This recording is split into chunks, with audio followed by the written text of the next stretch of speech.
a lot of times when we're making those assumptions, we don't assume the best intentions, and we don't assume people are going to pay their way, and we don't assume a lot of those things. So that's a really big danger thing, is when we get into that assuming. And now, Aye. I'm the captain now. coming to you from the K2 Studios in San Diego, California. This sounds great. You sound amazing. I always sound amazing. It's the world famous Everybody's hitting off like BFFs. Kris and Kristine Show. Hey, what's happening? How are you doing today? Thank you so much for being here. And I am Kris. And I'm Kristine, and welcome to episode 184 of the Kris and Kristine Show.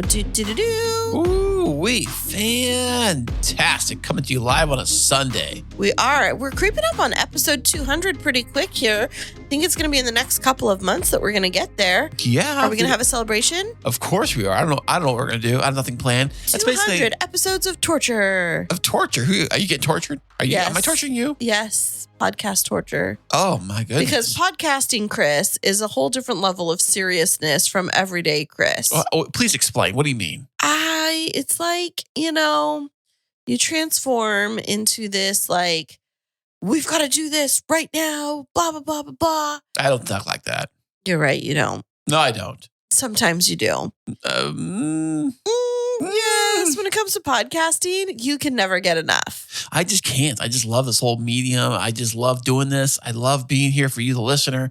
I just love sharing my wonderful love and joy out to the world. Okay, now tell everybody, how many times a week do you listen to your own episodes? Well, I always got to make sure that they sound good. I mean, other than the one time that you should listen for quality control, how many times do you listen per week? Well, I do like to listen to your voice a lot. So what I do, like you're just glossing over it. How many times? Straight answer. A few. I do mean like only a few, not like a lot, but like just a few. In your mind, is a few 3 or is a few 10? No, not like 10. Like probably a couple, maybe like. Okay. Couple is 2. It depends on how long the episode is. If we do like a really, really long episode, I may only have time to listen to that one time through. Like our last one was our longest episode we ever done, like ever recorded in the history of the Kris and Kristine Show, the longest ever. So I only listened to that one. So you listened to that one only 3 times then. I only listened to that one actually one full time. Okay. But not at one sitting. It was all done like broken up over the course of a few days or whatever. But usually, if they're a super short episode, I may listen to it, 2, 3, 4 times ish, Like the one you and I did on the Podtastic audio episode. I listened like 4 times. Yeah, I know you did. I think you listened to it more than 4. Well, I just love hearing your voice. No, you just loved our dynamic, didn't you? Well, that too. That is very true. Do you love our dynamic that we have together? I think it's wonderful, and I do enjoy it so much. It's like what I really look forward to about podcasting is being here with you and talking and getting to hang out. And you like snarky Kristine, don't you? I do believe I do. I'm used to that kind of stuff with my previous dating, profiles of women I've had to go through. The snark is what really, I'm drawn to. Oh, my word. Why did you have to go there right now? This is okay. We were doing okay. Until car crashes. Until you had to bring up other ladies.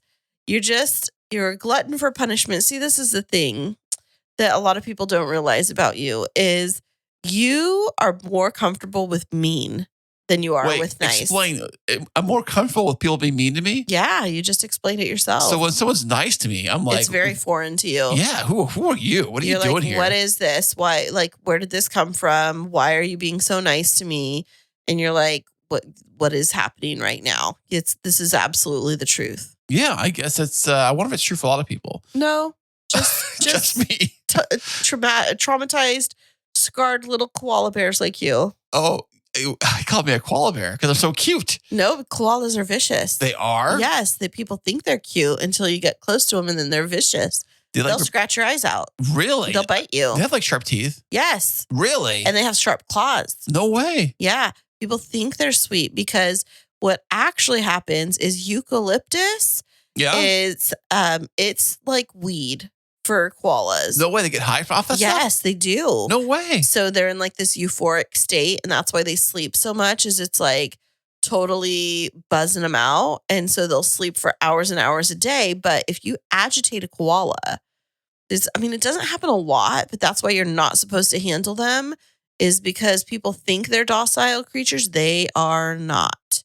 Koalas are crazy. I can see using a koala bear as maybe like a Trojan horse for like your enemy. Like, hey, I got you a little gift. We're cool now, right? Oh, so cute. And the things like scratch. It scratches your face off. Basically, yeah. So you are more comfortable with koalas, things that look cute on the outside but really destroy you. So you are more cute with alligators like me? It's rough on the outside. Bite you. What you're saying is I'm attracted to scaly creatures that can like disembowel you? Yeah, pretty much. But you leave know. you for dead, but don't actually like the taste of you? Oh, okay. Because that's what happens with alligators. Did you know that they can't actually eat a person because our salt content is too high? It would actually kill them. You know what? People can't eat 12 packs of donuts too, but they try. They try, exactly. They try and fail, which is why you'll find people that have been, this episode is already off to such a great start. You'll find people that have been mauled by an alligator, but not actually consumed. That's crazy. I hate to have that happen. I heard a guy the other day on the news that got mauled to death by pit bulls. And I just glanced at the story. Oh my gosh, it's so tragic. I didn't know either he was the owner of the dogs or maybe the neighbor of the dogs or something along those lines. But it was actually caught on film by the news, by the helicopter in the sky. Eye in the sky actually caught the whole event happening. What? And I don't know if he's being chased by cops. See, I didn't read all the details. So this is just like literally just like little bits and pieces of the story. So this is like a typical Kris story right here is he'll come out and he'll be like, babe, somebody got shot by a grizzly bear in their backyard. And I'm like, what? I need the backstory on this. And you're like, well, actually, it was a group of 5 men that were dressed up as a grizzly bear who were trying to evade the law and came through the tunnels as a Mexican cartel. This is a Kris. Why is a cartel going to play for everything? This is a typical Kris story right here. You have to make a documentary on Netflix. It's coming out tomorrow. It's called Grizzly. It's called Grizzly. Grizzly Cocaine Bear. Well, this episode is off to a great start already. Definitely a fun-filled start. But before we go any further, has anything exciting been happening in your life over the last 7 days? Well, thanks for asking, by the way. Absolutely not that I can think of. In fact, you can make anything exciting, though. I know. Check this out. I actually went and took Jacob to football practice today.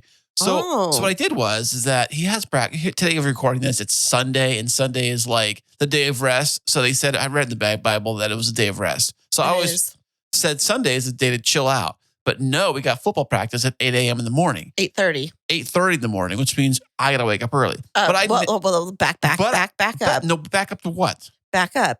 Normally, I take him to football practice, but because somebody was being a turkey to me last night, a turkey, like a meanie panini. The koala bear. Yes. A vicious grizzly walla bear. Your sentence that you had to serve was doing the driving in the first part of the morning to football practice. And last night I said, what time should I set my alarm on my phone to wake up? And you said, you don't need to set an alarm because that was on Saturday. Because you're going to wake up with the Clover. Yes, I did say Clover, and Clover is going to be your alarm clock, and she'll wake up right at 6 o'clock in the morning. And sure enough, little Clover Bear got up at 6 a.m. and said, "Hey, Dad, let's get up and take me downstairs to go potty." And I said, "Fine, whatever." So I'm up at 6 in the morning, 6:30, and I'm literally on the couch, just zoning out, just flicking through my phone, social media, whatever, just kind of zombie out mode. And then I go tell Jacob, hey. And then you run upstairs. Yeah, I run upstairs and tell Jacob, hey, we got to get going for football today. Yeah. So here's how it happens. I'm in bed, my one day to sleep in, because the other 5 days of the week, I take Clover downstairs. You take her down on Saturday and Sunday. So I'm resting up, and all of a sudden you tear into our bedroom, frantically grabbing your keys and your shoes. And I'm like, what time is it? And I hear you go and tell Jacob that, wake up, Jacob, wake up. You got to get ready for football. We got to go and right now. And I'm like, what the heck? No, I didn't say that. None of this is true. Well, it's It sounded like that. Oh, it sounded like that. It did sound like that, very close. And I look at my clock and it's 7:24, and I'm like, WTF? Like, what is happening right now? And all you need to worry about is just go back to beauty sleep because I'm handling this. So I'm taking care of this. I get up and I come downstairs. And as I come downstairs, you drop a bowl and shatter it all over the kitchen floor. And then I hear all of the Kris language that flies around like little gnats. And I was like, I don't care about that bowl. It's not a big deal. And you were like, well, I've got to clean this up because I have to leave in 3 minutes. And I'm like, it's 7:32. Yeah, I've got to take Jacob to football. I was like, no, you don't yet. Yeah, I've got to take him. And I was like, no, it's not until 8:30. And then you were like, what? Well, I took care of everything. I swept up the bowl, cleaned all the bits and pieces with the broom, and I cleaned the kitchen, and I put them all in the trash, and I took care of that disaster. Made us coffee, so we were able to drink our coffee like we normally do, although we were in a little bit of a rush because I had to take Jacob to football practice. This is true. At 8:30 at the high school. His brand new high school he's going to be going into next year. Yeah. So every Sunday morning so far, unless they change the dates on us, Sunday mornings they do a football practice. It's an extracurricular practice squad, not part of the high school, but it's some kind of youth group thing or something. And they do it there with not just high school kids, but they also said he had younger kids. Yeah, they there. have Pop Warner there too. Right. So it's basically going over the fundamentals of football, the game, I'm sure. I wasn't there for the whole practice. So basically what all I do is, in my pajamas, I drive him over there and I drop him off and I say, Jacob, give me a call or text whenever you want me to pick you up. Great. Yep. So you're starting to get into the rhythm of being a sports dad. But you know what's interesting is our weekends are starting to get taken up by sports a lot. So we have Friday evening baseball practice for Mason. And then starting here in 2 weeks, he'll have opening day. So we'll have Saturday morning games and then Sunday morning football for Jacob. So pretty quick here, we're going to get into the swing of balancing multiple sports, which, you know, I've already been there and done that with Ezekiel. So I was kind of thinking that maybe our kids wouldn't get into football so much and maybe we'd actually. Was Ezekiel in the youth sports like Little League? Yeah, and soccer. Oh, okay. Nice. Yeah. I mean, he had soccer. So he did Little League for a couple of years. And then he did soccer for a couple of years. And then when he was in high school, he did water polo. And then when he was in middle school, he did track and he was a drummer. So we would have parades and things like that when he was on the drum line. And so, like, I've been there, done all of that stuff. So I thought, like, you know, my oldest is raised, and I thought, well, maybe you and their mom would figure out how to balance all of this stuff. But nope. Kristine to the rescue yet again. Well, hero of the day, let I me tell you. guess. So what I had to do to go pick up Jacob back over there this morning, a couple hours later, a couple hours go by, and he gets the call and says, Dad, I'm ready to be picked up. Okay, cool. Are you being picked up at the gym area or the weight room area? Or are you being picked up at the field area? Oh, back at the field where you dropped me off. Great, Jacob. I'll be right there over there. I'll head over there. And then I said, hey, Mason, want to tag along? Yeah, fine, whatever. No, so Mason, I asked Mason. well, it's not here and there. So Mason jumps in the car. We go over there and I pull up in front of the field. Now, from where the kids are practicing, from where you park, there's not like a parking lot. You park on the street. And then there's like a little, the field's kind of elevated a little bit. So you kind of have to go up this little walkway. And you can see the kids, but they can barely see you. So I'm calling Jacob's phone. I'm blowing his phone. I called him like 4 times. Oh, I didn't know this part of the story. And he did not answer. I said, Mason, call Jacob. So I park in front. I'm shut the truck off, at this point. And I told Mason, go over there, like towards the grass by the field and like wave him down. Like get up. But Mason went barefoot. Exactly. He went barefoot. And I'm in my pajamas. So I wasn't even dressed. I did not know this part of the story. I am like, well, Mason, you just go over there on the sidewalk part and just go wave him down. No, I don't have any shoes on. I said, but Mason, I'm in my pajamas. Like, I'm not even like dressed to go outside. And so here we are going back and forth, back and forth. I'm calling Jacob. Mason's calling Jacob. And I see the kids are playing. I see him down there. He had a red hat on because he wears his hat for the Kansas City Chiefs.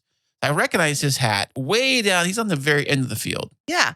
So he's down there and I see him playing, throwing the ball around. I'm thinking, well, maybe practice is a little longer than I thought it was. Maybe it doesn't get over or whatever.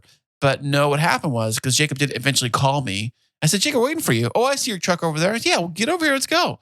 And he says, oh, we're just hanging out and playing. So after the practice was done, a lot of the kids get together and they have a little like scrimmage playing on the That's field so cute. kind of thing or with a football. And he brought his football. So they're playing with that and stuff like that. So he was excited to play with the other kids of all ages. And in fact, he said he even got into one with one of the kids because they were like talking smack to each other. Like, you can't stop me. I can't stop you. I'm going to get you. I'm going to get this pass. I'm going to get this, kind of stuff that you see in the NFL between the players, Yeah. Well, it's so good for him. He's starting to get comfortable with being out there, being on the turf, getting familiar with, not that that's their coaching staff, but getting familiar with different calls. And so he'd been working with a different coach who was, Coach T was amazing. One-on-one. I'd found him as a personal trainer. And then Jacob's best friend joined the training session. So it was the two of them, and they had about 2.5 months of just that, which I think was really good to build up their confidence and help them really start getting more comfortable with their footwork. And now they're doing this every week, 2 hours on Sundays. And I feel like it's going to help him so much with, kids at this age as they're, becoming middle school to teenagers, they're growing into their body. Like they go through these growth spurts.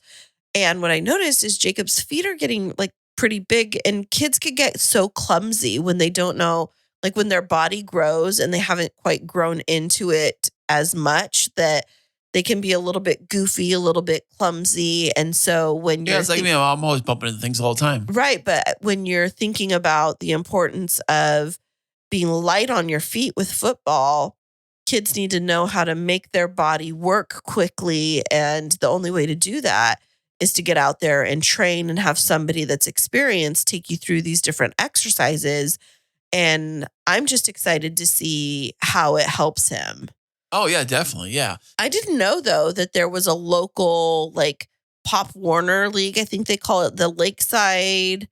Starts with a V, something like Vaqueros? Vaqueros, I think. That's her mascot out there. Yeah, I didn't realize that there was an actual, like, Pop Warner League, or I would have suggested putting the kids in it earlier. Yeah, I don't even know how that stuff works. Is it full tackle or is it like... Yeah, the kids had like pads and everything. It was no tackle. way. Yeah. No. At what age do they do that? Well, they were little. Like they looked like Mason's age. No way. Yeah. Well, so where I grew up in Kingsburg, Pop Warner, the little kids league, starts at like 6, where they can start with like the little bitty football, like little teeny tykes, but they're doing tackle. It's so fun to watch them because the pads and the helmet are like so massive on all these little kids. Well, they're running around, and I wonder if they're like tackling and how it all works and stuff. I guess they are, but if you think about it, exposing kids to that from a very young age and getting them to understand the game from that age gives them such an edge when they get up to the high school of ranks, course, yeah. Because now they understand how plays are run. And I feel like there's so many situations where kids can be at a disadvantage because they didn't have that. I mean, Jacob did have flag football at his middle school, but I didn't even think to look into Pop Warner for him. I did. I just didn't know his school actually offered it. So it's not at the school. It's like the community. Oh, right. Yeah. Well, the good news is now he's working on, football stuff, and he's really into football. Like football is like all he wants to talk to you about is football, asking questions about different teams and different trades and different things. And where do you think this coach should go, or this team member should go, or this, that, or whatever. And I'm like, well, you know more than I do. He's actually gone beyond my knowledge of the game quite a bit. But what he's also doing with it that I appreciate is it's helping him be a lot more focused and disciplined at school.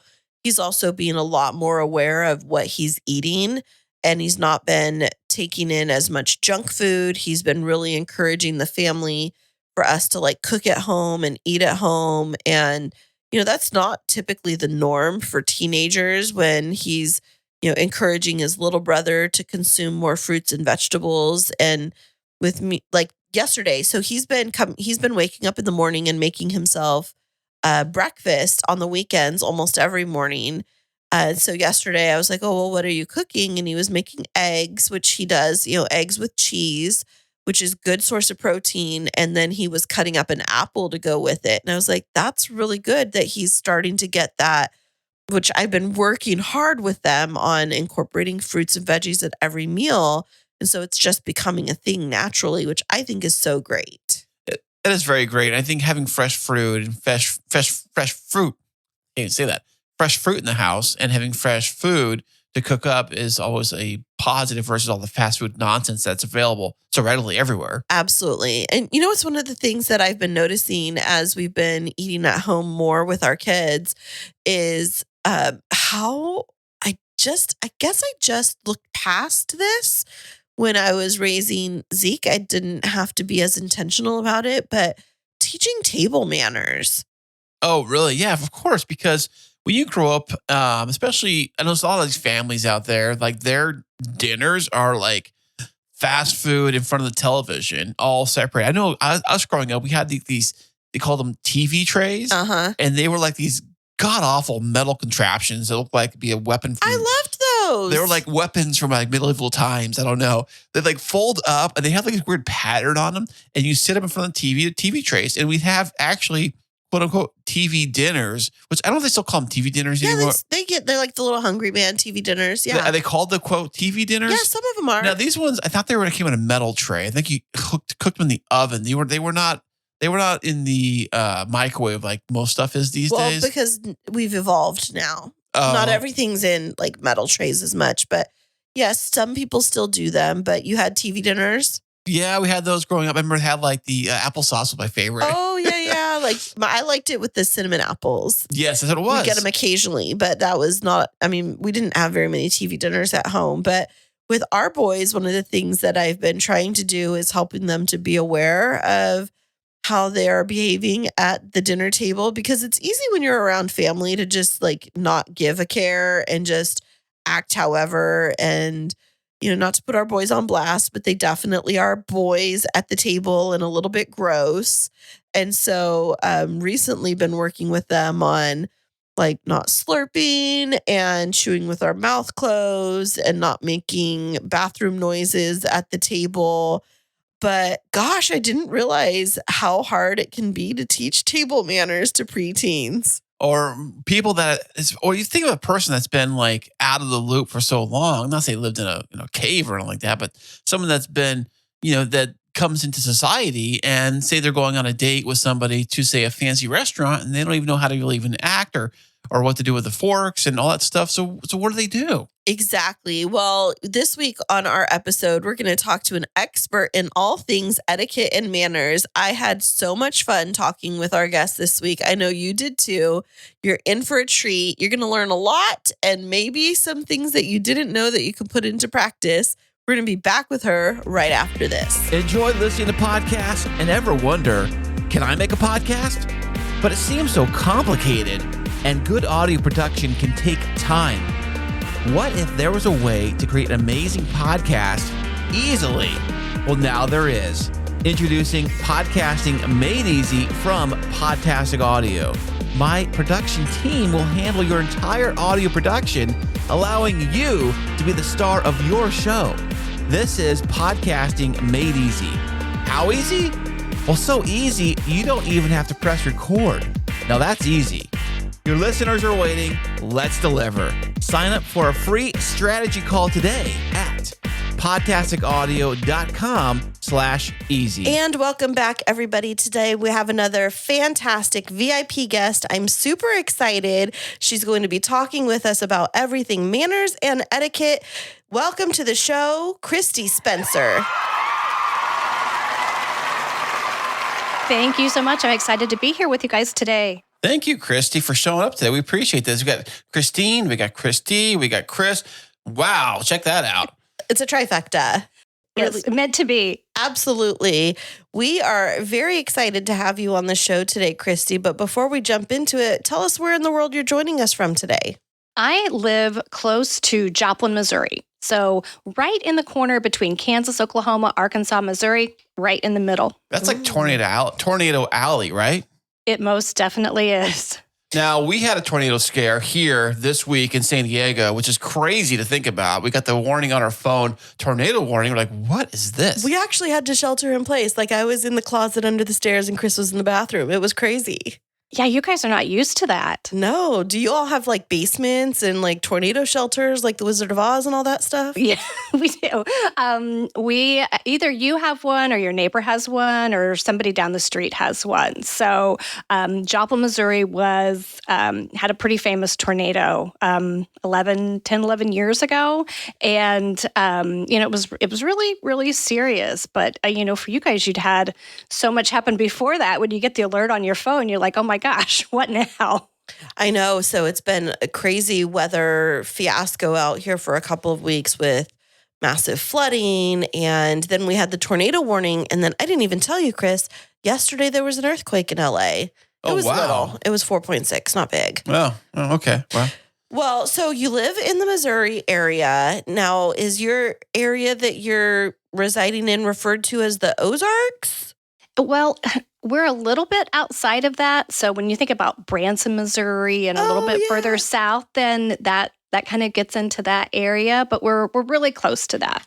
Okay. Well, I was telling you just before we went on to the interview, I lived in Missouri for a year. I went to school there in Springfield. And there was a restaurant in Springfield, Missouri that I loved. And I have to find out if you've ever been there. It was called Lambert's. Yes. Okay. Yes. You've been there before? As an etiquette and a dining etiquette person, it's not my favorite concept. What's wrong with restaurants? Well, they throw food at you. Why? Because it's fun. Is it like, here's your burrito, they throw it to you? Like, come catch. No, it's rolls. They throw hot dinner rolls at you across the room. Is it because they don't have any waitresses? No, it's just like they're famous for, they call them the home of throwed rolls.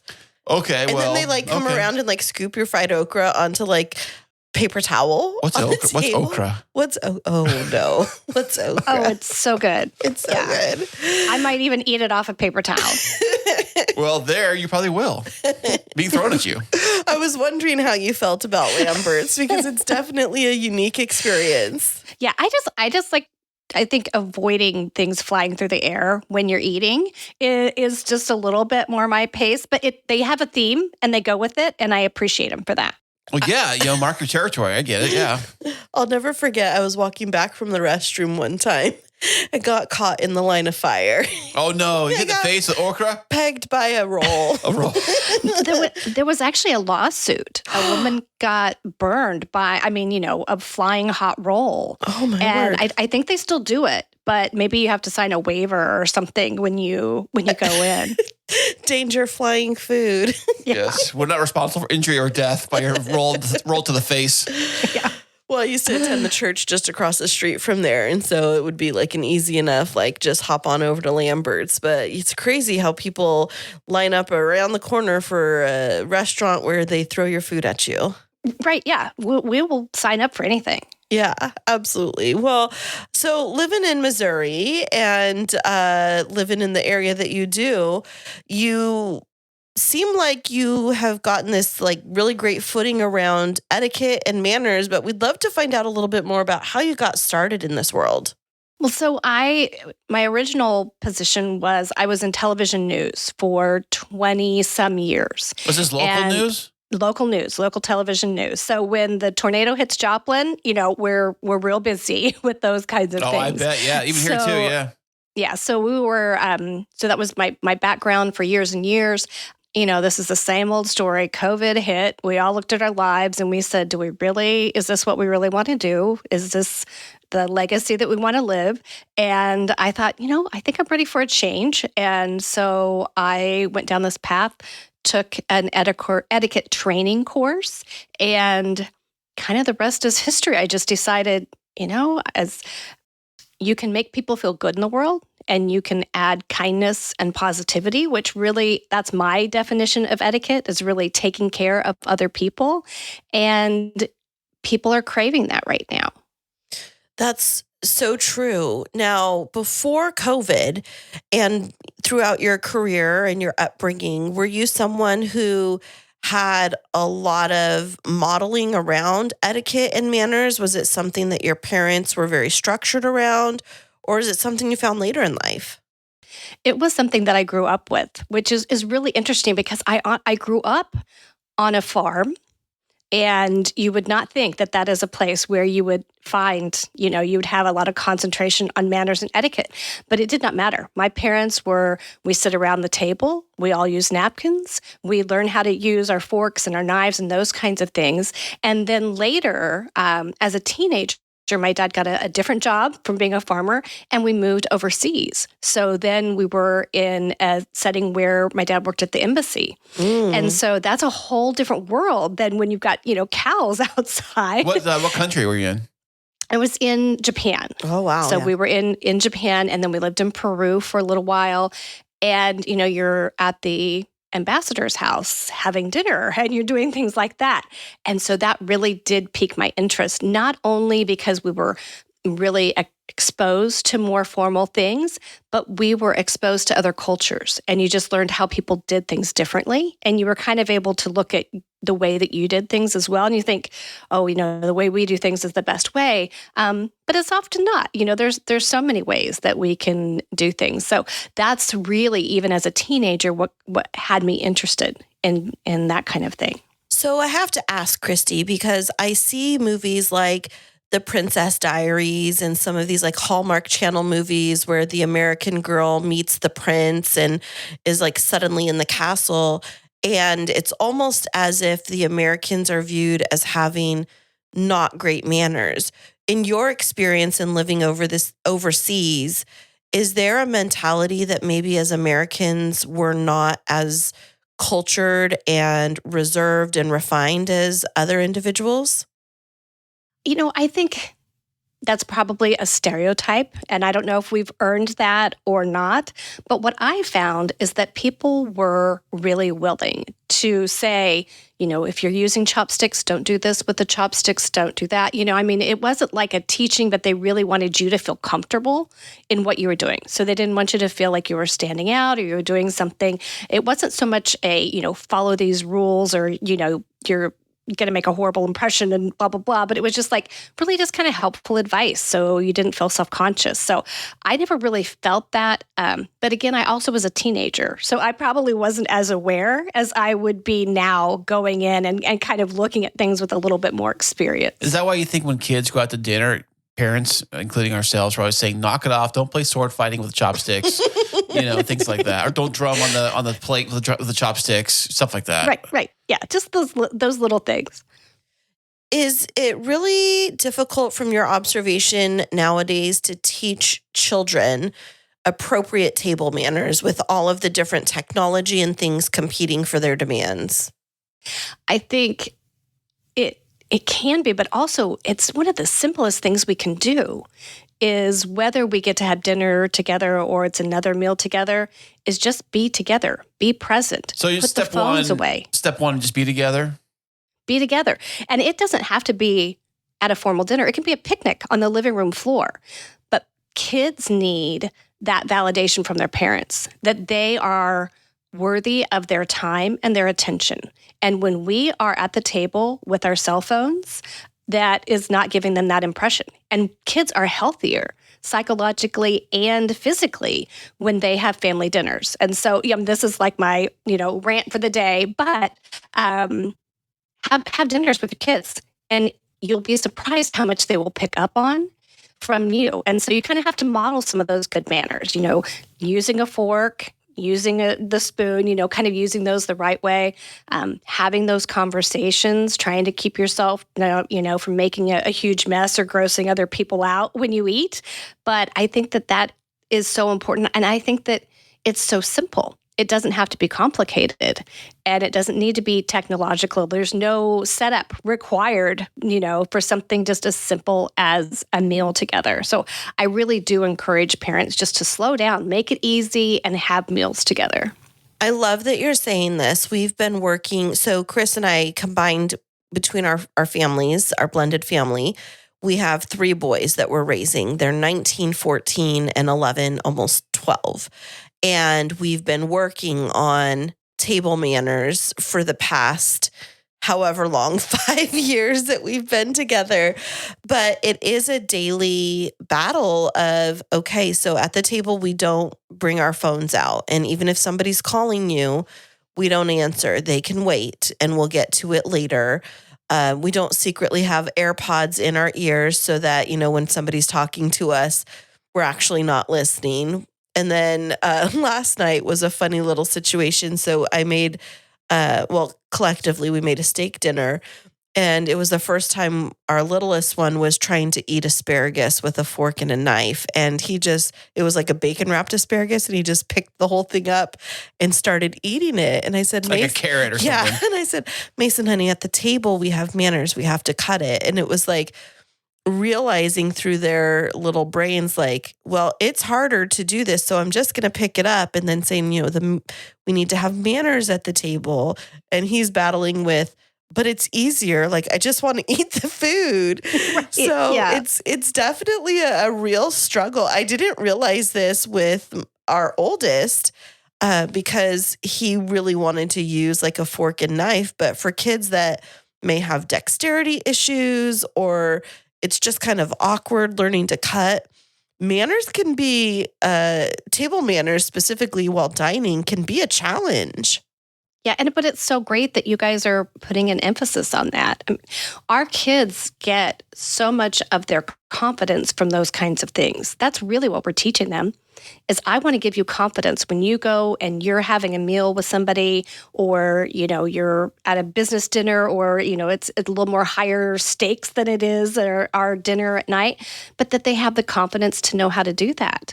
And sometimes you think, oh, it's being so picky to tell him he can't, he has to use a fork and a knife, but you're doing him such a favor by doing that, because better to learn that at home than to go out to a restaurant and learn it the hard way in public. Right. A lot of people that was my experience trying to figure that stuff out. Like all these forks and spoons, which one do I use? I just picked the one that looks like it'll work for this meal or that meal and just go to town. Yeah. Yeah, you're saying this about like learning in a restaurant, and it reminds me of this incident when I think I was a freshman in college, and I went to, it was like a banquet for my sorority. I was invited to take a date, I had to take a date with me, and he was sitting next to me, and it was a pasta meal. And so I was using my fork to just like twirl my pasta on my plate, and I still had good manners. Like I was doing what my parents taught me. And this guy, my date, was appalled that I didn't know how to use like a spoon with my fork to like wrap my pasta. And he's like, what are you doing? Don't you know how to eat pasta properly? I was mortified because I grew up in a house of all girls with a mom that was like very set on us having really good table manners, passing things properly, appropriate dinner conversation, not leaving the table unless you ask, those types of things. So how do we prepare our kids for environments where there may be different rules and different manners than what we have at home? Well, first of all, do you have that guy's phone number or email address? It was a one-time only date. Okay, here's the deal. He was incorrect. So that is not the way that you have to eat pasta, or really even the most sophisticated way to eat pasta. So you, sister, were doing it correctly. Thank you. I feel validated. Yes. There you go. Yeah. Nice. And it gets to the other point that when I'm teaching dining etiquette, which is a hugely popular course, because people, kids have anxiety and they sit down, like you say, they look at the forks and they're like, holy cow, what do I do? So it's really, a helpful thing. But the other thing I tell them is, I am going to teach you these things for good. You cannot use them for evil. And so the number one rudest thing you can ever do is to point out somebody else's lack of manners. So, and as parents, that's kind of hard for us to model sometimes, because that's what we're here to teach you. We're here to kind of point out when you mess up. But then we have to remember, maybe when we're in a restaurant setting, we don't do that, because at some point we have to model that for the kids, is that, okay, we're going to talk about it later as opposed to in the moment, because I don't want them, especially if you have, some sibling rivalry or something, as kids pointing out when somebody else is doing something incorrectly, and that you don't want them to do that to their friends or, another adult either. So I tell people it's for good. You can't use it for evil. And it's never okay to point out somebody's bad manners. So hopefully that makes people a little bit more comfortable in what they're doing. Yeah, but sometimes some people that were raised without any manners growing up, and then they become adults and they end up going on their first date, like with Kristine here. And then they realize, they're slurping their spaghetti at the table. I don't think she was slurping. But I'm just saying, if the guy was, for example. Right. So, how embarrassed, that must make him feel embarrassed, even if you do not straight up tell him, hey, dude, what are you doing? Come on, we have manners here. How would you say it in a nice way to them, to tell them that? It really depends on the relationship and if they're looking for advice. If it's not, it is just kind of, this in the back of your mind. This is information that you now have about this person. You may not want to date them anymore because you're like, okay, what else do they not know if they don't know that? Hey, but that's I think funny you say that, yeah. Yeah, it's really, I think it just depends. So if you had a friend and you would say, listen, we're going to be the kind of friends where if I'm grossing you out, you're going to tell me, vice versa. If I have BO, I'm going to tell you, vice versa. You have that relationship. But if we don't have that relationship with other people, that's not, we got to be concerned with ourselves more than other people. Like first meeting somebody for the first time, you want to be polite when you first meet the person, but even though on the back of your head you're thinking oh, this person stinks. Or their toupee is falling off their head.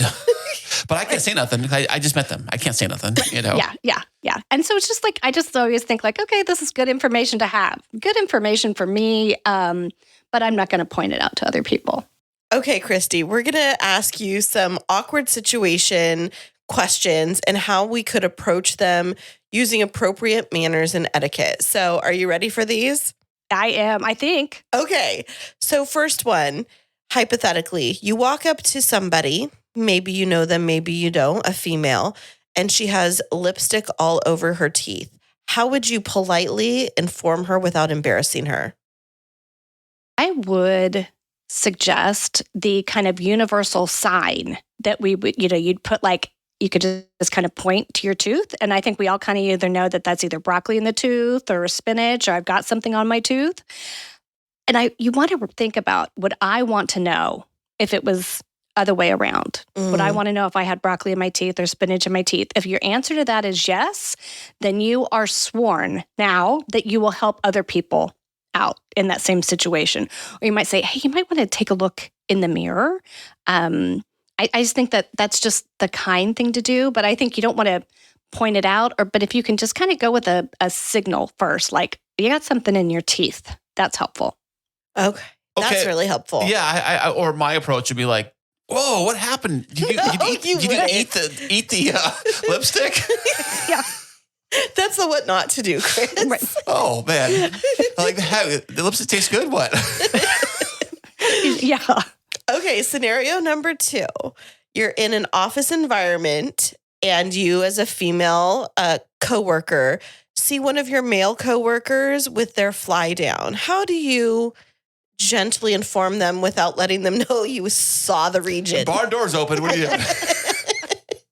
I think it's kind of that same philosophy, but man, that one's really tough because you're getting into a territory that might not be, okay, here, I got it.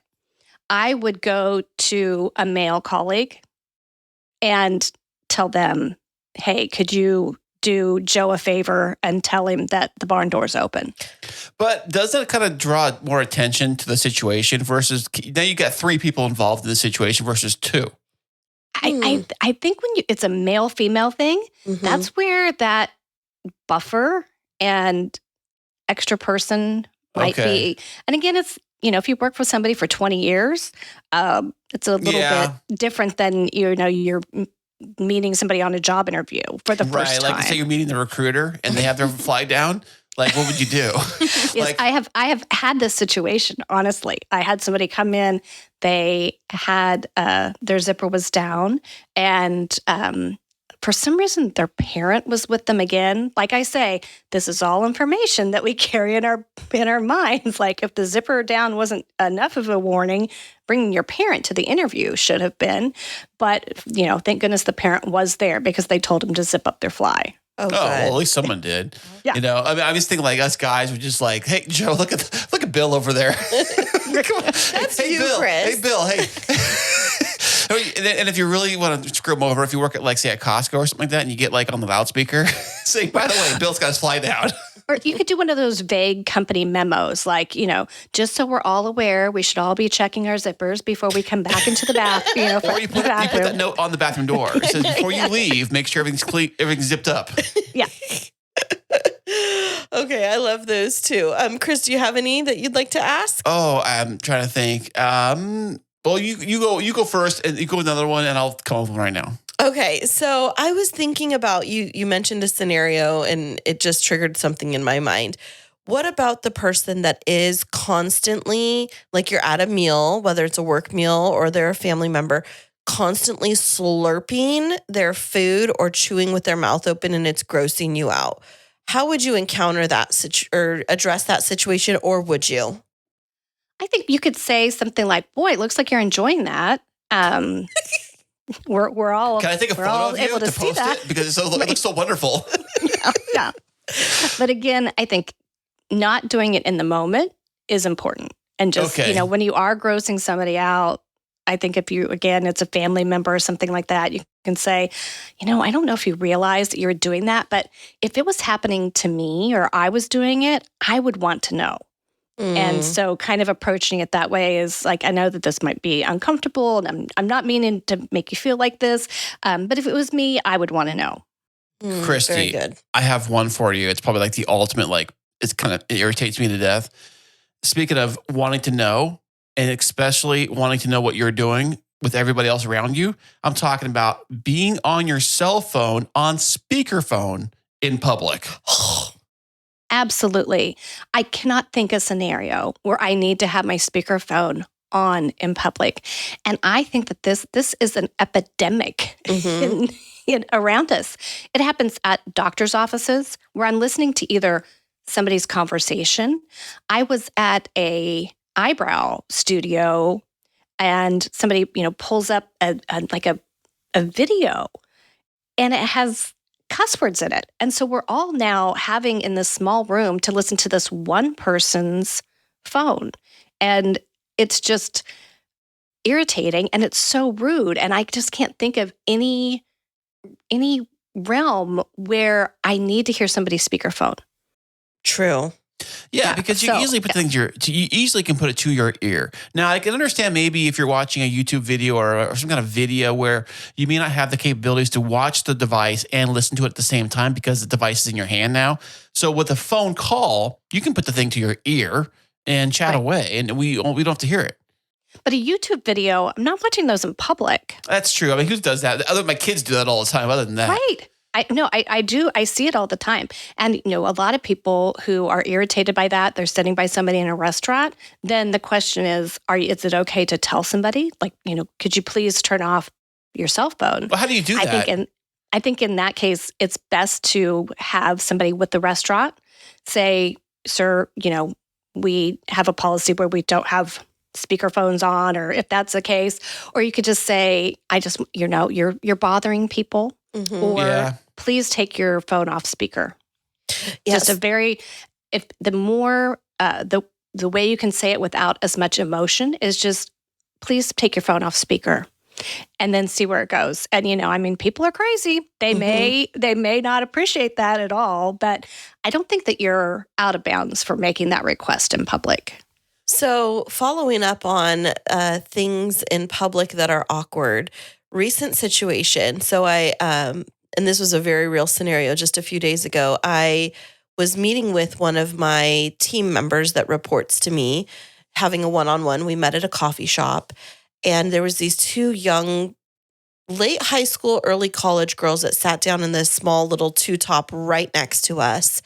And for half of the conversation, one of the girls was completely staring at my team member, absorbing, completely eavesdropping every part of our conversation, staring hardcore.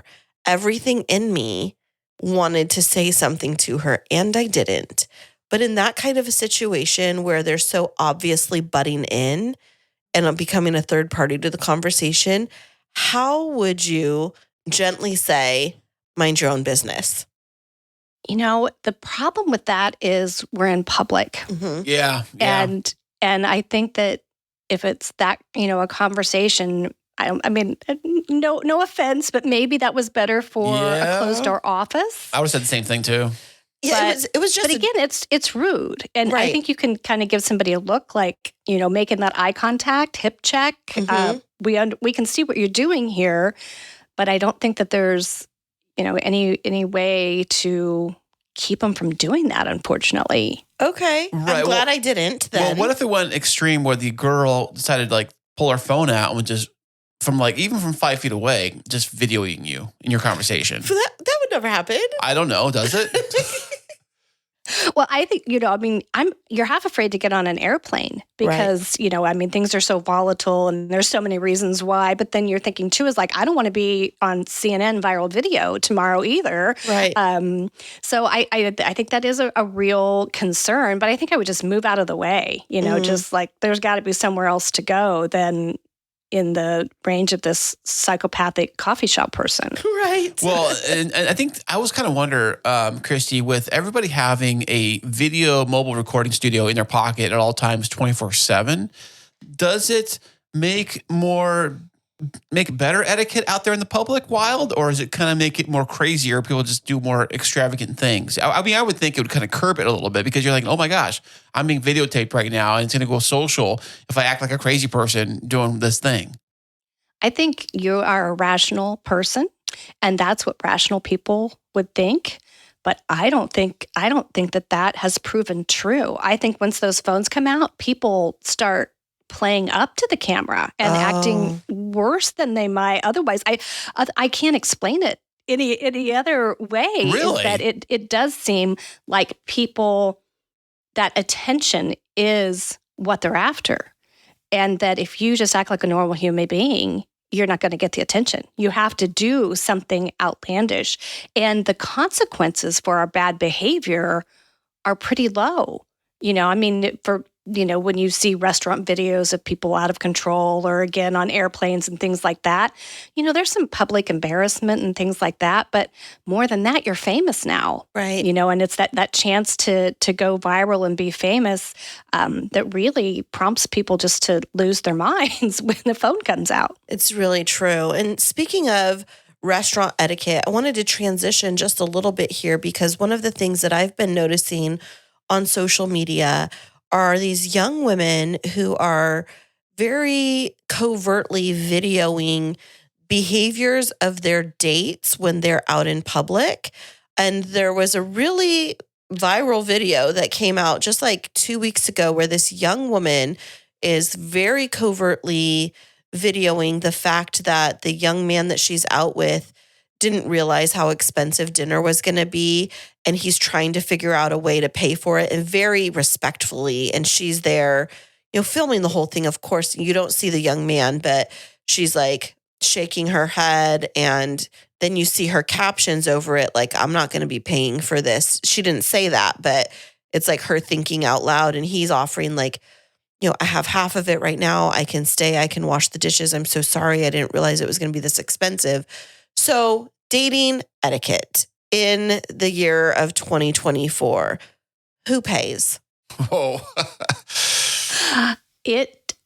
My rule of thumb is whoever invited pays. that's old fashioned. That's a golden rule, I think. Well, but it doesn't matter. There is not one certain person who should be doing the inviting. So anyone is up to invite anyone out for something. So it doesn't always have to be, a gender role there. But I think it's nice to be treated. And it feels much less nice when somebody asks you to do something and then asks you to pay for half. So it should be reciprocated, not only the paying, but the inviting as well. And I have a 17-year-old and who's going to kill me. He's started dating. And I think that they are really pretty savvy about somebody buys dinner and then somebody buys dessert, Right. and really kind of keeping it even. And I think that's nice. I think that's just the way that if we're going to evolve, that's a great way to evolve. But I would say if you do the inviting, then you do the paying, but make sure that it's not always one-sided. But on that same note, would you say if you were the girl and you got invited to a restaurant, and just say it's even just a first date, right? First, second date, maybe you know them, but not like, know them as well. And you take them out to a decent restaurant and you're there, you're casually, thinking the bill is going to be a certain price and the girl is going to, you just assume the girl is going to order something simple. And the girl just goes nuts and just orders like surf and turf and like all these great. That's just rude. Crazy desserts. It's just goes overboard on the bill. And you're just being nice. You're just a guy. You're sitting there like, I guess, And then you see the bill, and like Kristine's example, you're like, well, oh my gosh, I'm going to pay for this. Mm-hmm. So, what do you do in that situation? Well, I think you just run. Dine and dash. Or run away from the girl. I'm going to go to the bathroom real quick. I'll be right back. And then take off. I think that, at some point you go, that's just not what I was expecting. Yeah. Let's back this up a little bit here. Or I assume that since you're ordering that we're, going to each pay our own bill.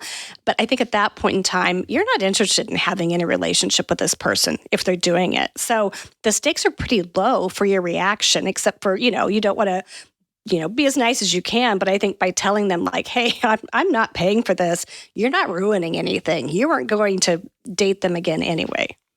Or is it possible, I didn't even think of this one too, is it possible to say like right on the, I don't know how you do this, like right on the bill, like just to figure out the half amount and just put that in the credit card slot. So I'm only paying this half, and say, what's the other half? And you say, her. Right. Yeah. So I think it is a little bit tougher nowadays to have servers split the bill. I know in certain cities, they're really hesitant to do that. So they're just thinking everyone pays their half or that kind of thing. So, I mean, if they do offer to say, oh, how do, if they come up and say one check and you go, no, we'll take two. Or could you tell the server ahead of time? Like slightly, say you're with a date and you guys want to pull this off. Coming up here is Valentine's Day. Guys, listen up. So here's what you do. You go to the server, you pull him aside. Hey, dude, separate checks, all right? Okay, whatever she gets, put on one bill. And whatever I get, put on a bill. And make sure that my bill is less. You are so lucky you're married already. So again, you're talking about a first date because there's not going to be a second one if you do that. Right. Well, Well, so it's interesting we're talking about this though, because Kris and I, so we have been married for 3.5 years now. Honey, I lost track. 3.5 years. For 100 years, yes, babe. 1,000,000 years. But it wasn't that long ago that we were dating. So we were just tracking this back. We've been together for about 5.5. I remember first date. It was very nice, low stakes. We went out for a couple of drinks and I was waiting for him to, like when they brought the check, because I felt like he invited and he didn't hesitate. It was great. So a couple of dates later, well, maybe it was like 2 months later, he invites my son and I to go to Universal Studios. Oh, you're going to bring this up. I just want to ask like what the right etiquette would have been. He invites my son and I to go to Universal Studios. Now, mind you, tickets are about $100 a person. He invited. I made an assumption because I hadn't been in the dating pool for, 15 years. I was like, I'm guessing he's going to buy the tickets. And then he said, well, I went and I got my tickets for me and the boys. Do you just want to get yours when you get there? I was so confused. How could we have navigated that a little bit in a cleaner manner? Because I didn't mind paying, but what would you suggest in those kinds of situations where it is going to be pricier? I think when you start early and maybe instead of phrasing it as more of an invitation, be like, would you like to plan this together? And Okay. then that maybe sets the groundwork that it's a little bit more, because like you said, you didn't mind doing it. It was just kind of the uncomfortable unknowing of what was the expectation. So I think maybe just a little reword there, like, hey, would you like to plan this together?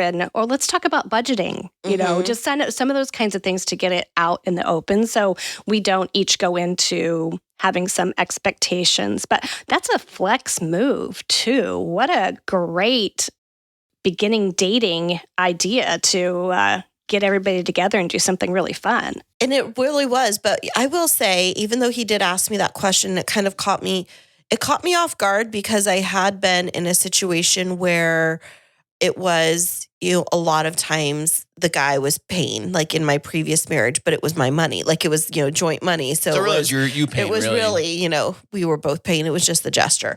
However, what I did appreciate was I felt like that was a pivotal moment for us in our dating where we did start to talk about what can be an awkward conversation, which is money.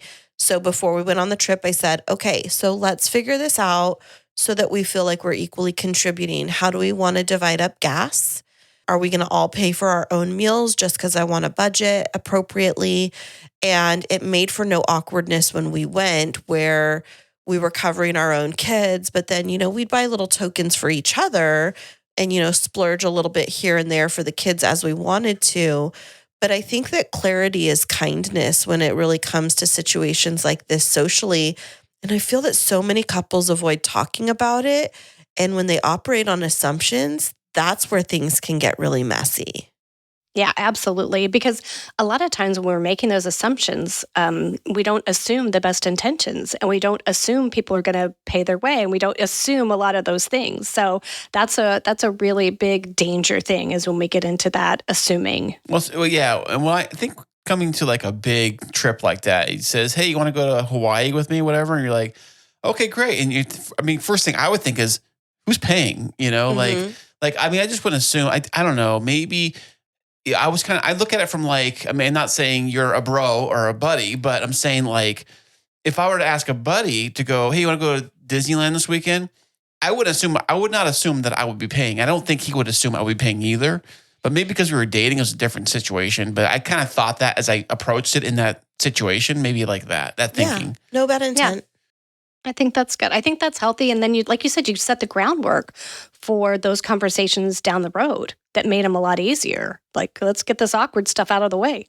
Absolutely. It's just very interesting, this current dating culture about how so many norms that were considered traditions, this whole like men pay for everything, they open the door for women. I'm not saying that that's like those days are gone, but it seems like there's a little bit of a tide turning around how we operate still like with equity.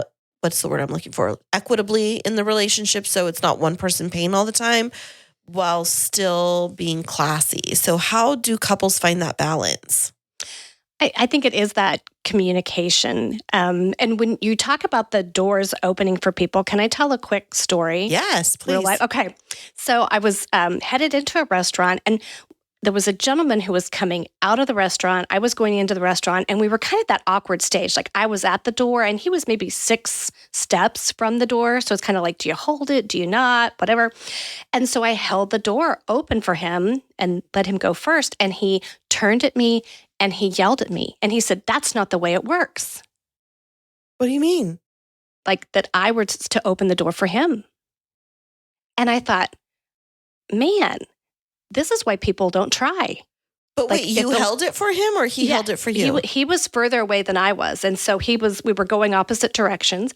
And so as I just held the door so he could leave. And he looked at me, he said, that's not the way it works. And so I thought, buddy, you are missing on all accounts here. Like the whole idea was for us to have a a polite interaction. And since I was at the door first, I thought I'd open it for you. That makes total sense. But then, for him to turn to me and go, that's not the way it works. I thought that's the opposite of polite. And it's really easy sometimes for us to let that. So we open the door, somebody doesn't say thank you, or we let somebody in front of us in our lane or something when we're zipper merging and when it acknowledges it, then we're kind of set for the rest of the day. We're like, well, I'm not going to open the door for anybody else, and no one's going to get in line in front of me. And that's when my intent was to do something polite for somebody else. And regardless of that person's reaction, I have to let that intent stay. Got it. So regardless of his reaction or his to me, like I just got to keep that kind act out there and not let that bum me out to try and do it for somebody else. So that's just a side story I had about the opening doors for people, because we do kind of sometimes let those norms and the things that we were taught get in the way of just normal being a nice person and who does what. And so I think when it comes to dating, that's such a good thing to keep in mind is don't worry about those outdated rules and the 3-day rule and the guy pays and the guy asks and all those kinds of things. Embrace that things are a little bit more informal and make it work for you. I love that. Nice. Speaking of doors, I always open doors for ladies all the time.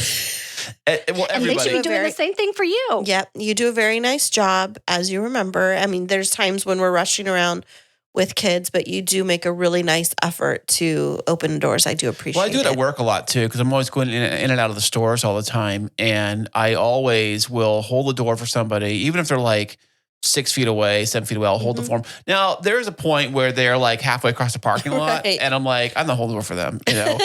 That is the awkward stage. You're like, am I going to look rude if I shut the door in their face? Or is this awkward that I'm holding it for so long? So what I do is I kind of walk through it and like just look away from the person so they don't even know what. Like, so they say, hold the door. How do you know you're from there? I'm sorry, I didn't even see you. Look straight through them. Oh my goodness.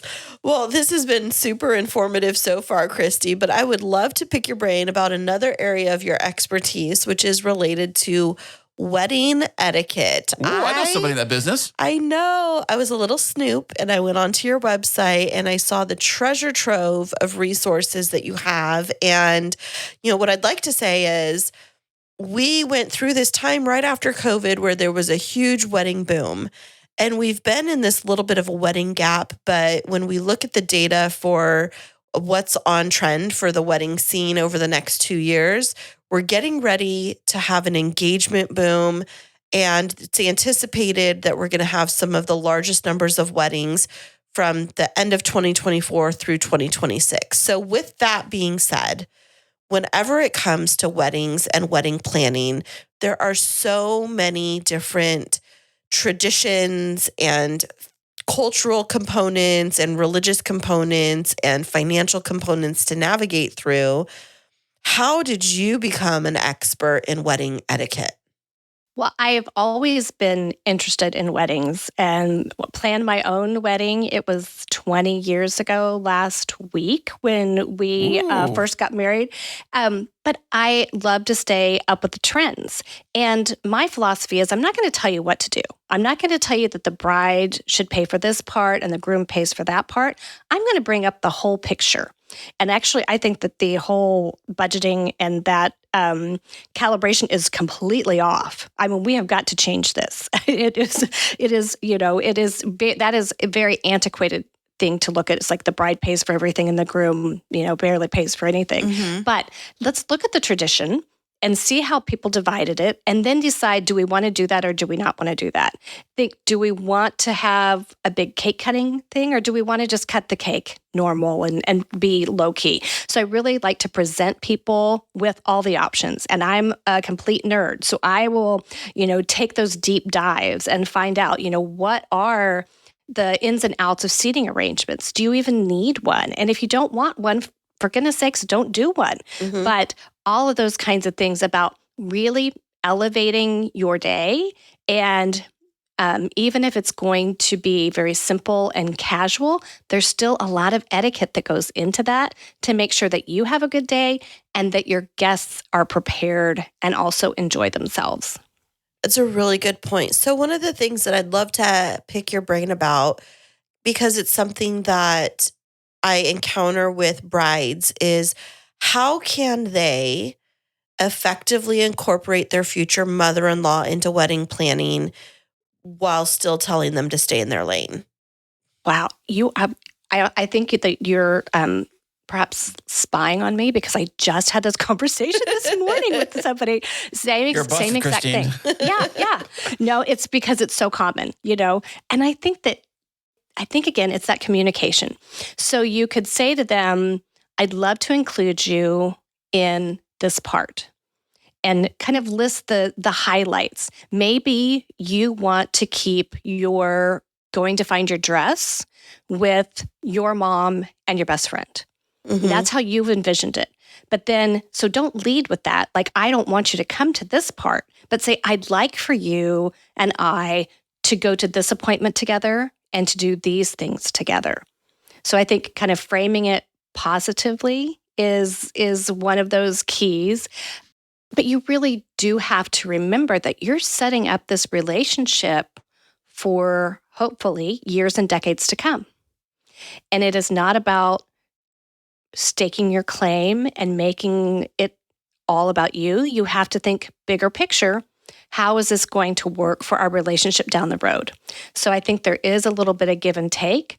I do not think that means that you have to do whatever your parents say, even if they are paying for the wedding. But there are ways that we can learn how to put our view out there and really, kind of defend that position and say, well, this is what we've decided. Or, any kind of language like that. Start early and let people know, but there are ways that you can say things that let people know, like, we've made that decision. I think that's really helpful because I have noticed that it's when people make assumptions because a couple hasn't been clear that some of these conflicts come into play. There are always those outlier situations where you have, like two conflicting religious backgrounds or cultural backgrounds that are difficult for the couple to navigate and figuring out how to incorporate them. But really, what I see when I see hurt feelings coming about, it is because, somebody wasn't invited to be part of something and it feels like they were left out instead of being informed like, hey, I'd love for you, like you said, I'd love for you to be part of X, Y, and Z, and getting excited about those elements. I also ask selfishly because as a mom and a bonus mom of boys only, and as a wedding planner, I like to put myself in that position of how will I feel when it's my time to be the mother of the groom or the stepmother of the groom, and I don't get to be part of so many of those pieces. Like, am I going to have my feelings hurt? How would I want to be talked to? Yeah, I think that, and that is really that empathy that people bring into the situation is, thinking of yourself in the other person's shoes. How would you react? And I think that sometimes we get a little bit too wrapped up in that day, that moment, and our role in it, as opposed to thinking of the bigger picture. Again, this is their day. It should be exactly what they wanted. And any parent who is willing to do, the time and the money and the energy into helping somebody, that's really why they should be doing it, is to help the couple have the best day that they possibly can. And while we have different ideas generationally, and like you said, different customs, different religions, different traditions, somehow we got to figure those out and find some middle ground. Kristi, I got a big question about weddings. How do you, as a wedding planner, deal with a bridezilla? I'm just here for the etiquette part of it. So that's a nice escape right there. Yeah. We talked about your seating arrangements, dear. We've got that covered. I think that you're going to have that because the stakes are so high on this day. And I think that, I think a lot of couples even thinking that this is my wedding month, this is my wedding week. Wedding year. No, you get a couple hours is what you get. I think that it can be a very, very self-centered thing. And I think social media has probably ramped that up nth degrees. But you really, you kind of go with it as far as you can. You just know that this too shall pass until you got to put your foot down and say, listen, you are really being difficult to deal with. But I think there were so many of us who were in that same situation. We just have to think back, and we're trying to live up to our own expectations and other people's expectations. And that's hard. Well, how do you be nice about it? Like what kind of etiquette can you use towards that bride to kind of, tell them to calm down? I think, isn't there something about telling a woman to calm down that makes it worse? It's the best thing to say, fellas. If your wife's mad, just say, calm down, take a chill pill. As you can tell, Kristi, my husband is still learning. Yes. I think, you know what? Excuse yourself, change the subject. Right. Say, so sorry, I have another appointment or I have to go do something. And hopefully this will just kind of, simmer down in its own time. But that perspective is almost impossible for a bride to have because everything is so important and it's all at once and you have to have it within the certain amount of hours. So a couple of wedding related questions that I would love for you to weigh in on etiquette wise that have come up with couples that I've been encountering. When they receive wedding gifts before the wedding, 2 questions. Can they open them early? And if so, are they expected to send the thank you card before the wedding has actually occurred? You can do either of those things. I think if you wait to open them, sometimes that's practical, sometimes that's not practical. But what I would encourage people to do is you can open it, but do not use it until you sent the thank you card. Very nice. So that's your trade-off. So even if it's money, before you deposit it or before you use it, you have to send the thank you card. Same with a gift. So if, it really is helpful if people do send those wedding gifts ahead of time, because who wants to haul, gifts along with everything else from the reception to wherever. But I think for me, I would say send the thank you after, because it's hard to say thank you for a wedding gift and people are thinking, well, that wedding hasn't happened yet. So I think sending them after is a good thing, but you can open it, but you can't use it until you've sent the thank you. So I think that's great guidance. I think the gray area where some of my couples have been falling into is when they have a wedding website with a honeymoon fund, and those funds are instantly deposited. Of course, they're still not using it, but they see it there. And recently I had a bride reach out to me because one of their guests said, I was expecting to receive a thank you card already. I didn't know if you got the gift. And the bride was like, thank you so much. We did receive the gift. We're just waiting to send everything until after the wedding. And that guest was like miffed. And I thought, oh my goodness, am I giving bad guidance as a planner? I would have never thought that they needed to send it because they aren't using the funds. They're still sitting there. And so I don't know if that was an anomaly, but, it just made me wonder, is that still holding true? And I give that guidance of if you've already used it, the thank you card should be out there. But if you're just holding off, then do it right after. Yeah, I think you can always write the thank you and then send them all at one time after the wedding.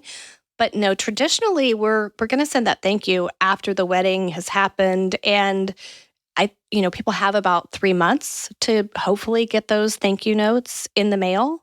And it's very difficult for people. And it is not uncommon for people not to send thank you notes. And that is just an unacceptable deviation from etiquette for me. If somebody has taken the time to do anything, even if it's click on something on your registry and send it to you or give you money for your honeymoon, that deserves a handwritten thank you note in a pretty timely manner. Mm-hmm. So, Kristi, did you hear the story that happened maybe a few years ago where the couple had one of those honeymoon funds and they collected all this cash to go to some great destination? I don't forget where it was. It could be Hawaii, who knows where. But anyways, the moral of the story is this, is that the wedding did not happen, but they took the money and went on vacation anyways. What do you do if you donated to, how do you be, politely say, what the hell?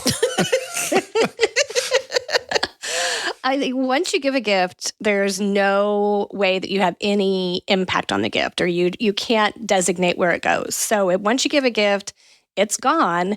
But then, you know what?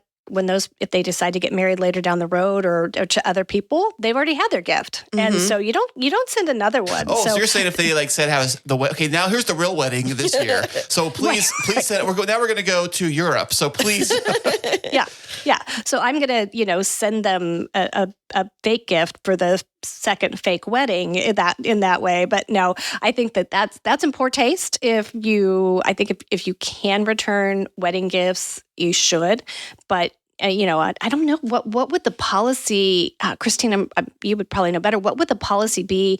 Can you refund if people send you money? You can, because you get a note of who sent you what minus the fees. And what I would say, it's in poor taste to keep it if you haven't gone through with the wedding, because it was for a specific milestone event. Like I would say, as the planner, you should be refunding or returning the gift, or, reaching out to each person and saying, the wedding's not going to happen. We'd like to return the gift. And if that person then says, oh no, please keep it, that's a different story. Right. Yeah. But, it is one of those things where it is rude if the event doesn't occur for you to hold on to that. But I don't know if that translates to birthday parties and things like that. I just know your birthday is always going to be there. You're always going to have a birthday. This is true. Yeah. Well, yeah, I guess if it, the very unlikely and unfortunate event that you don't make it to your birthday, but that's a whole other big problem that you have. Right.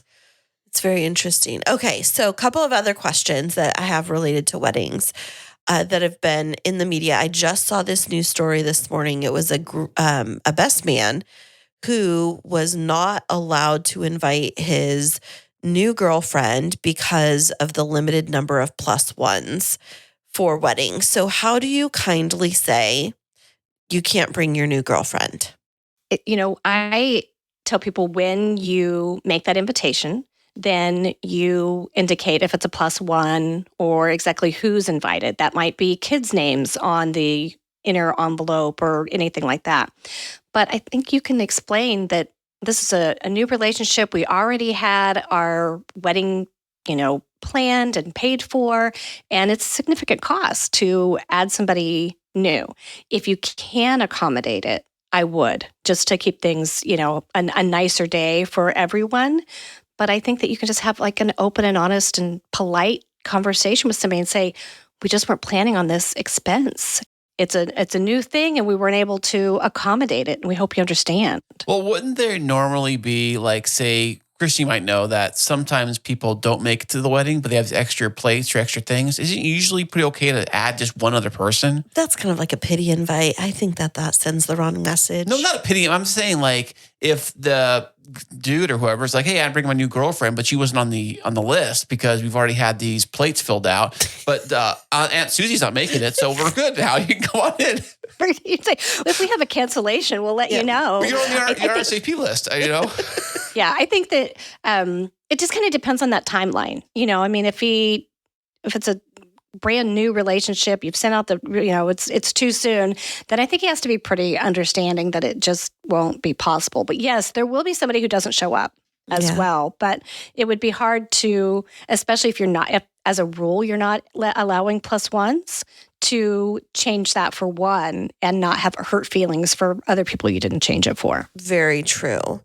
Well, this has been very informative, Kristi. Kris and I have one more question. Maybe it's a couple that are related, but just in general, because we were talking about this as we were prepping for this interview today, and we were looking through your resources, and we were just looking through your Instagram and reading all of your different tips. Bottom line, how do you stay polite when you just don't want to be? I think that we want to be, actually. I think that we want to have good interactions. Nobody wakes up in the morning and thinks like, how can I really screw up somebody else's day? I don't know. I know. Some people, it seems like that's what they do. There are some trolls out there for sure, but I think in general, we are good people. And that's just my, I prefer to believe that just to keep my life a little bit happier.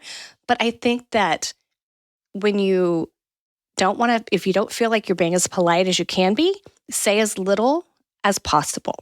So if you don't feel like being polite, then just be quiet. Bite your tongue. Yes. Even if you have to bite through it. Yeah. That'll really put you in a bad mood. Yeah. Well, Kristi, we've appreciated all of this candor so much. And it's always intriguing when we get to talk about things like etiquette and manners, because this world is ever evolving, and what is polite seems to be, I would say shifting slightly when it comes to interactions and things like that. But overall, what it sounds like is the golden rule still applies in treating others as you'd want to be treated. It just kind of trumps it all. Would that be accurate? Yes, it's the golden rule, and then it's the platinum rule, which is also treating people the way that they want to be treated. So each of us are different, and each of us ticks a little bit differently. And it takes some effort to know how we can show care and respect and consideration to other people. But once we figure that out, we really can create some meaningful, connected relationships. I love that so much. Well, Kristi, where can our listeners find out more about you and your services and read your blogs and check out all of your great resources? So I am thepolitecompany.com. So it's just thepolitecompany spelled out.com. And that's where you'll find all of my resources and able to connect with me on social media as well. Nice. I'll put a link to that in the show notes of this episode. Well, this has been absolutely delightful, Kristi. We've enjoyed having you here, having some fun, and we appreciate you so much in what you're doing for the world, helping us have a bit more manners and a lot more etiquette in lots of different environments. And so thank you so much for being on the show. Thank you for having me. I really appreciate you guys. Are you in the middle of wedding planning and feeling overwhelmed? There's no need to fret, my friend. Kristine Smith Designs is here to rescue you. Offering wedding planning, coordination, and wedding floral design services, let us help relieve your stress and make your wedding day dreams a reality. Visit us at KristineSmithDesigns.com. That's KRISTINE SmithDesigns.com and request a free consultation. You'll be so glad you did. Well, talking with Kristi was just so much fun. I really enjoyed chatting with her. Oh, yeah, most definitely, for sure. Yeah, she just announced this week her new wedding etiquette course that she was talking about. I saw it on Instagram, and so it's available, like wedding etiquette coaching for couples. I think it's so needed because it's something that so many brides are trying to navigate right now, and I just feel like there's such a need for it in the industry. I'm very excited to help her promote that on my Instagram as well. Oh, fantastic. You're working the deals. Yep, absolutely. Well, Kris, what else is coming up with the Kris and Kristine Show? Well, we do have another fantastic guest coming up next week. Absolutely. Talking about for love, speaking of being in the month of love, all things love and dating related. Absolutely. And didn't there happen to be a new development on YouTube for us? Oh, that's right. Yeah. Our entire Kris and Kristine Show is on YouTube. Our YouTube channel is at the Kris and Kristine Show at YouTube. Well, I'll put a link to it in the show notes, but Okay. I'll try to figure out the details here. But our entire back catalog of all our episodes are available on YouTube live right now. And this one too. I mean, you might be listening to it on YouTube right now. Now, there you go. It is not a video-based podcast, so it's still going to be audio only with our artwork, correct? That's right. YouTube did this cool new thing for all podcasters that are just audio-based only. It's called the RSS integration into YouTube. Basically, YouTube's saying, hey, you can put all your podcasting stuff right onto YouTube. We'll suck it into our little platform. Because YouTube really is a major destination for even for people who like to push play on a podcast, even if it's a video thing, and just listen to it. Like put it on the table, they listen to it while they're doing stuff. YouTube's massive for that. So why not put the show there too? That's amazing. Well, I'm excited to be able to pop on over to our channel and check out all of those back episodes. Thank you so much for putting all of the work in to migrate it over there. But you can also check us out on any of our podcast players, and you can find links for that through our website, which is KrisandKristineShow.com. And no matter where you listen, whether it's on YouTube or it's on Apple, it's on Spotify or Joe Blow's House of Podcasts, wherever you're using, don't forget to hit subscribe or follow. Absolutely. And we always love those 5-star reviews. So make sure to hop on over and leave us a review for our podcast. Share this episode with somebody that you think will get a lot out of it. Make sure to check us out on our website, and then just stay tuned with us because we've got another great episode coming up next week. Right, Kris? Absolutely. Well, thanks so much for listening, and we'll be back with you Next week.